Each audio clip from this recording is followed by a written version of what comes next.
Salut à tous, aujourd'hui on va parler du Kar 98.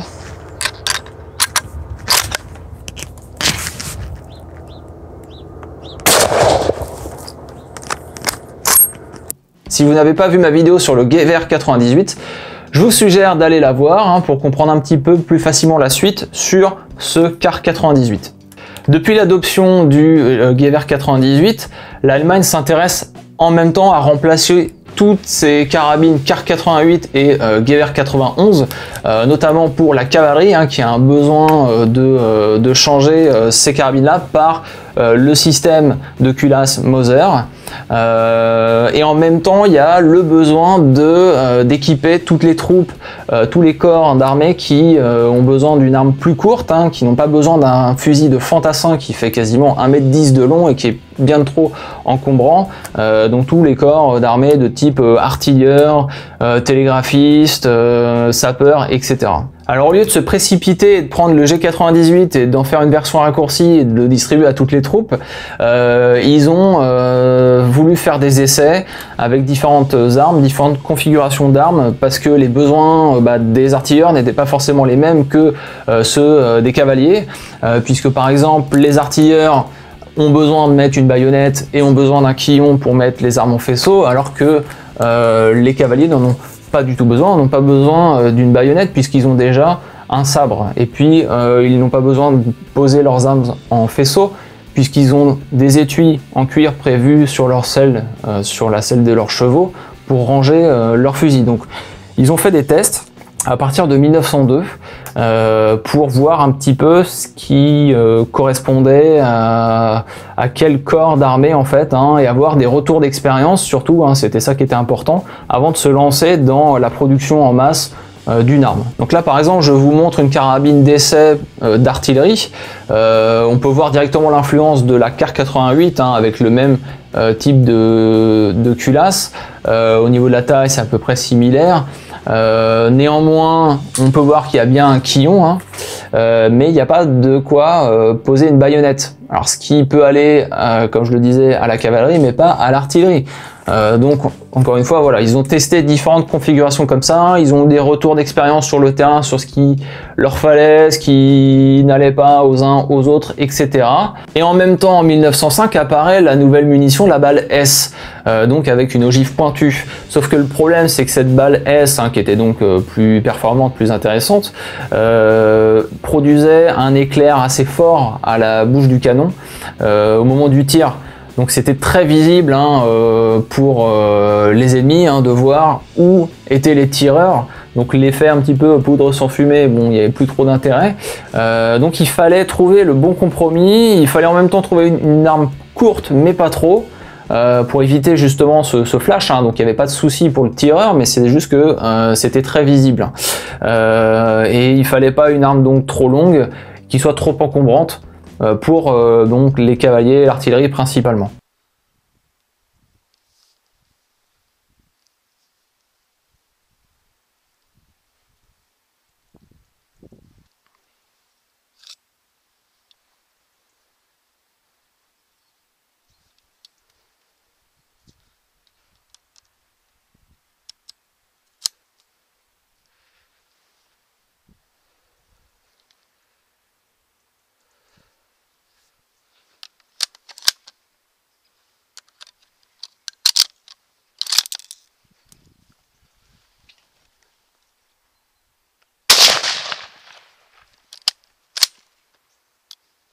Et donc après tous ces essais-là, on arrive en 1908 avec cette version définitive, la Kar 98.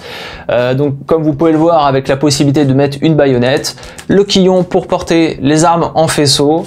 Donc c'est une version plus courte que le G98, mais pas aussi court que par exemple le mousqueton Berthier du côté français, qui lui c'est vrai produit assez facilement un flash en sortie de canon. Alors l'appellation c'est bien Kar 98 comme c'est indiqué sur le boîtier. On entend beaucoup parler de Kar 98 AZ. Alors pourquoi? En fait AZ ça fait référence aux armes d'essai. Puisque la lettre A correspond au mot qui désigne la possibilité de mettre une baïonnette en allemand, et la lettre Z désigne le mot qui permet de mettre un quillon. donc comme je l'affiche à l'écran. Donc cette carabine, quand elle est sortie en 1908, c'est juste une CAR 98. Quand plus tard il y aura la CAR 98B en 1925, dans les inventaires allemands, ils vont placer la lettre A devant, donc on peut voir dans les collections, les musées, etc., la dénomination CAR 98A pour la différencier. En fait, ils ont tout simplement mis petit a et petit b pour les différencier. Et plus tard, donc, il y aura le fameux CAR 98K. Donc, si on veut être pointilleux, on va dire soit CAR 98, soit CAR 98A pour vraiment faire référence aux carabineurs de la Première Guerre mondiale. Alors ce qu'on peut noter sur cette CAR 98 de 1908, c'est que elle emprunte vraiment le système Mauser. D'ailleurs les culasses sont complètement interchangeables. Donc là je peux tout à fait prendre ma culasse de ma CAR 98, prendre mon G98, enlever sa culasse, je peux placer ma culasse de G98 dedans sans problème, ça va percuter, il n'y a pas de souci là-dessus. Et à l'inverse, prendre ma culasse de CAR 98, la mettre dans mon G98 et ça fonctionne aussi sans problème. Et tout ça, ça va fonctionner sur tous les modèles de Mauser jusqu'à les modèles de Seconde Guerre, donc les 98K. Alors un autre point sur la culasse de ce CAR 98, c'est bon, déjà vous voyez qu'elle est coudée par rapport au G98, et ensuite on a une demi-sphère qui est quadrillée sur l'intérieur. Alors il faut savoir qu'elle ne sera plus quadrillée sur les culasses de 98K de la Seconde Guerre mondiale, donc faites attention au remontage si vous voulez acheter une CAR 98 d'origine de la Première Guerre mondiale, vérifiez tout simplement si la culasse n'a pas été changée. Alors ça a pu être fait au cours de l'histoire puisque ces CAR 98 ont encore été employés durant la Seconde Guerre mondiale. Néanmoins pour la valeur de l'arme, sachez qu'il sera quand même beaucoup plus compliqué de retrouver une culasse de CAR 98A d'origine plutôt qu'une 98K qui est très commune. Autre point de modification par rapport au G98, la hausse qui elle commence à 300 mètres contre 400 mètres sur le G98. De plus elle est plate, donc ce qui permet quand même au niveau de la visée d'avoir un champ de vision pas obstrué contrairement à la hausse dite toboggan du G98. Donc 300 mètres en plus c'est un peu mieux pour contre-viser. Par contre ça reste quand même très fin. Moi personnellement j'arrive pas du tout à viser avec ce type d'arme, avec des hausses aussi fines. On a vraiment un tout petit V à aligner avec un guidon, c'est vraiment très fin. Donc bon, ça conviendra peut-être pas à tous les tireurs, moi personnellement ça me convient pas. Bon, il y en a d'autres qui arrivent à faire des choses très bien avec ce type d'arme. C'est à voir selon chacun.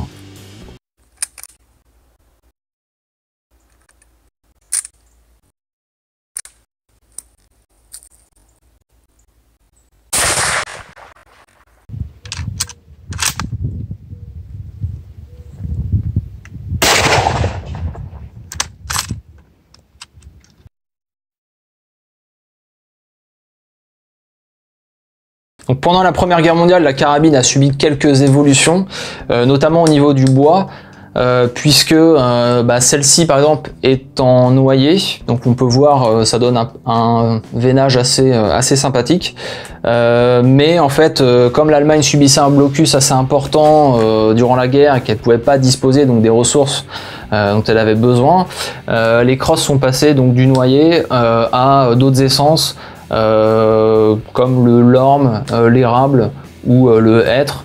C'est vrai qu'au niveau des qualités, parfois il y a eu quelques soucis, c'était surtout par rapport au temps de séchage du bois. Il y a eu quelques petits problèmes sur le front là-dessus. Donc c'est vrai que le noyer est un peu plus sympa, je trouve, moi personnellement, que les autres essences d'arbres. Donc autre évolution sur le bois, à partir de 1916, il a été demandé aux fabricants de mettre un œillet sur la crosse pour faciliter le démontage, comme sur les 98K de la Seconde Guerre, et de mettre aussi une rainure sur le fût pour faciliter le maintien de l'arme lors du tir. Alors bien sûr, ces modifications ne sont pas apparues comme ça du jour au lendemain, à partir d'une date fixe. C'est pour ça qu'on peut retrouver sur des années 1916-1917 pas mal de configurations différentes avec encore des crosses de premier type hein, comme celle-ci. Des crosses avec juste l'œillet et pas les rainures, ou à l'inverse avec que les rainures et l'œillet, et c'est ce qui fait un petit peu aussi tout le charme de la collection. Donc comme je le disais tout à l'heure, hein, le bois de mon arme est en noyer. Vous voyez bien que la crosse est du premier type. Donc effectivement c'est une arme assez précoce puisque elle date de 1913 et elle provient de l'arsenal de Danzig. Donc moi personnellement en tant que collectionneur je préférais une arme plus précoce, d'avant-guerre, qui est un peu plus rare à trouver, hein, puisque bon, si on s'en réfère à certains chiffres, Danzig 1913, il y a eu à peu près 20 000 unités produites, contre du milieu de guerre, par exemple chez Erfurt. Erfurt 1917 c'est le plus commun, il y en a eu 500 000 unités produites cette année-là. Donc bon, si vous recherchez vraiment une belle pièce, ça va être plus intéressant et plus rare sur de l'avant-guerre. Bon, maintenant, un Erfurt 1917, je dirais pas non si on m'en donne un, il n'y a pas de souci là-dessus. Mais en tout cas, bon, vous voyez bien la configuration d'origine hein, de l'arme. Alors ça amène une autre question, pourquoi est-ce que un arsenal en 1913 n'en produit que 20 000 alors qu'un autre arsenal en 1917 en produit 500 000? Déjà parce que on est en période de conflit, il y a un besoin énorme d'armes. Ensuite il y a la réalité des combats. C'est vrai que dans une tranchée c'est quand même beaucoup plus intéressant d'avoir une arme courte plutôt qu'une arme du type du G98. En plus il faut imaginer une baïonnette en plus qui peut faire 30 cm facile. Donc on va se retrouver avec une arme qui fait 1,50 m, c'est un petit peu encombrant. Contrairement à ça qui va être beaucoup plus maniable, beaucoup plus adapté à la réalité des combats. Et arrive aussi dans l'armée allemande de plus en plus de ces unités d'élite, hein, les Sturmtruppen ou les Stoßtruppen, hein, comme vous voulez, mais qui ont des besoins assez particuliers puisque c'est des unités d'assaut qui ont besoin de s'encombrer le moins possible, on va dire, parce qu'elles portent déjà énormément de munitions, de grenades, d'explosifs, etc. pour mener des assauts violents contre des positions très fortifiées. Donc c'est vrai que cette carabine va se prêter parfaitement à leur mission et donc ils vont être de toute façon de plus en plus employés hein, et jusqu'aux grandes offensives hein, en 1918. D'ailleurs on retrouvera ces unités d'assaut aussi avec des LP-08, hein, donc les Luger d'artillerie, avec des Trommel magazines, donc les chargeurs tambours, et même plus tard sur la fin de guerre avec les fameux MP-18, hein, donc les premiers pistolets mitrailleurs. Donc ça montre bien qu'ils avaient des besoins d'armes assez courtes et qui puissent leur offrir une puissance de feu quand même assez suffisante. D'ailleurs en parlant du Luger artillerie, hein, il faut savoir qu'en fait hein, les artilleurs eux n'étaient pas vraiment satisfaits de ce Kar 98. Pour eux c'était encore trop encombrant, donc ils vont demander vers 1913 de changer, encore une fois, pour une arme beaucoup plus compacte. Et on va avoir donc à partir de 1914 des Luger artillerie, des LP-08 qui vont venir remplacer les Kar 98. Mais bon, ça j'en parlerai probablement une prochaine fois.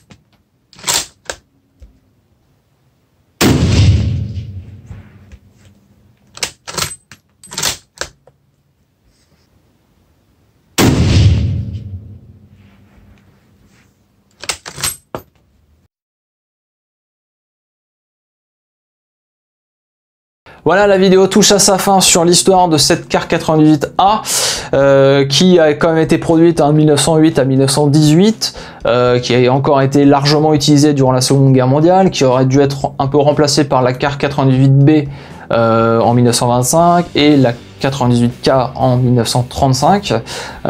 Donc j'ai pas abordé la question des accessoires, des différentes baïonnettes, etc.